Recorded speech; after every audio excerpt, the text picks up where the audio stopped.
রোমহর্ষক কাহিনীতে ভরপুর জয়ার নতুন সিনেমা ও সিডি।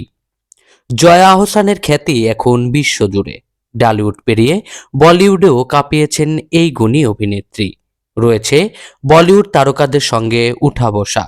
দুই বাংলায় দাপিয়ে কাজ করছেন জয়া আহসান। খুব শিগগিরই আসছে তার নতুন ডালিউড সিনেমা ও সিডি। আগামী 6 ফেব্রুয়ারি থ্রিলার ঘরানার এই ছবিটি মুক্তির দিনক্ষণ চূড়ান্ত হয়েছে। সেখানে জয়াকে দেখা যাবে এক ভয়ঙ্কর চরিত্রে। সোমবার 26 জানুয়ারি প্রকাশ পেয়েছে এর ট্রেইলার, যেখানে উঠে এসেছে রোমহর্ষক সব কাহিনী।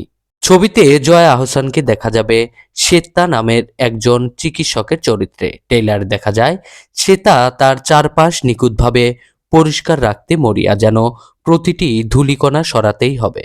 তবে এই পরিচ্ছন্নতার নেশার আড়ালে লুকিয়ে আছে শৈশবের ভয়াবহ কোনো স্মৃতি, যা তাকে এক ধরনের অপরাধের দিকে ঠেলে দেয়।